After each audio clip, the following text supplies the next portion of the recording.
Good morning, 8th class. Today we will discuss short question answer of chapter 1 of civics. Define the following terms.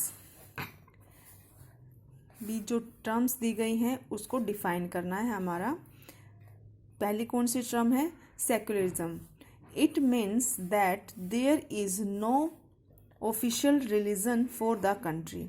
Secularism का क्या meaning है कि भी जो country है, कोई भी कंट्री भी उसका क्या है, जिसने सेक्युलरिज्म को अपनाया है भी उसमें यह है वो कंट्री का भी अपना कोई धर्म नहीं होता.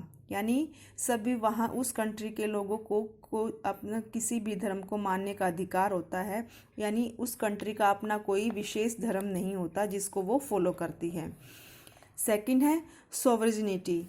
It means we have absolute independent authority over areas that are with our territorial boundaries.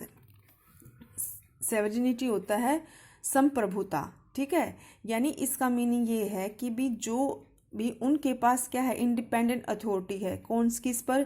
जो भी जिस जो एरिया उनके पास है, जो कंट्री है उसकी जो टेरिटोरियल बाउंड्रीज हैं, जो उसके अंदर जो स्टेट्स आती हैं, जो जो जितनी भी क्या है बाउंड्रीज हैं उसकी, उस पर क्या है अपनी उनकी क्या है संप्रभुता है, अपनी इंडिपेंडेंट है. यानी वो किसी के ऊपर वो क्या है कंट्री डिपेंड नहीं है. उनकी क्या है वो अपने आप इंडिपेंडेंट है. वो क्या होती है? सोवरेन यानी संप्रभुता. थर्ड है federalism. It means that the government function at two levels, central and the state level. भी फेडरलिज्म होता है संघवाद. ठीक है, संघात्मक. यानी इसका मीनिंग ये क्या है, जो गवर्नमेंट है वो क्या है दो लेवल्स पर क्या काम करती, दो लेवल्स पर काम करती है. एक सेंट्रल लेवल पर और दूसरे क्या है स्टेट लेवल पर. यानी दो क्या होंगी वहाँ पर गवर्नमेंट होंगी, एक सेंटर की गवर्नमेंट होगी और दूसरी क्या होगी स्टेट गवर्नमेंट होगी. सेकंड है what do you understand by dissent in democracy. By dissent we understand that sometimes the laws made in the country are not in coordination with the expectations of the people. In such a case they may protest peacefully and shows their dissent in a democracy. भी इसमें क्या है by decent, इसमें पूछा गया what do you understand by dissent in a democracy. भी democracy में आप डिसेंट से क्या अंडरस्टैंड करते हैं, क्या समझते हैं. भी इसमें क्या बात, फिर क्या आंसर है? By dissent we understand that sometimes laws made in the country are not coordination with the expectations of the people. भी कई बार क्या है भी कंट्री में कई बार इस ऐसे कानून बनाए जाते हैं किसी देश में कि वो क्या है लोगों की एक्सपेक्टेशन से के क्या है अनुकूल नहीं होते. तो इस केस में तो जो लोग हैं वो क्या है पीसफुली यानी शांतिपूर्वक क्या है उस कानून के प्रति अपनी क्या नाराजगी व्यक्त करते हैं, अपनी असहमति व्यक्त करते हैं. वो क्या होता है डिसेंट इन ए डेमोक्रेसी. यानी जो कानून बनाया गया है कंट्री के द्वारा और वो क्या है लोगों की एक्सपेक्टेशंस यानी उनकी जो उस कानून से जो उनकी एक्सपेक्टेशंस होती है उनसे क्या है मेल नहीं खाता.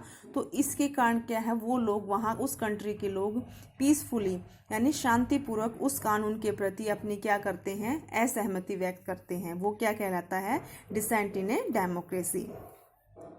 Y is important to bring in constitutional amendments from time to time. इसमें भी ये इम्पोर्टेंट ये इम्पोर्टेंट क्यों है कि भी कॉन्स्टिट्यूशन में टाइम टू टाइम क्या है अमेंडमेंट किए जाते हैं, चेंज क्यों किए जाते हैं. Because with changing times the needs of the society also change and thereby it is important to make new laws for delete and deducant ones from the constitution. भी कॉन्स्टिट्यूशन में क्या है टाइम टू टाइम चेंज किए जाते हैं, बदलाव किए जाते हैं. यानी आवश्यकता के अनुसार सोसाइटी में भी जिस तरह से टाइम के अकॉर्डिंग चेंज आता है, उसके अकॉर्डिंग क्या है हमारे कॉन्स्टिट्यूशन में भी क्या है कानून में बदलाव किए जाते हैं, नए कानून बनाए जाते हैं या पुराने ही कानूनों में क्या है बदलाव करके उनमें सुधार करके लागू किया जाता है। ये सिर्फ क्या है टाइम के अकॉर्डिंग उसको भी अनुसार अपने आप को बदलना, लोगों की ज़रूरतों के हिसाब से कानून बनाना, पुराने कानूनों में क्या है बदलाव लाना। इसीलिए क्या है टाइम टू टाइम लोगों की नीड्स के अनुसार, उनकी आवश्यकता के अनुसार क्या है कॉन्स्टिट्यूशन में अमेंडमेंट किए जाते हैं। Why do we under needs law in a country, भी एक कंट्री में कानून की आवश्यकता क्यों है। We need laws in a country for its smooth governance, order and to remove injustice और इनइक्वालिटीज फ्रॉम द सोसाइटी।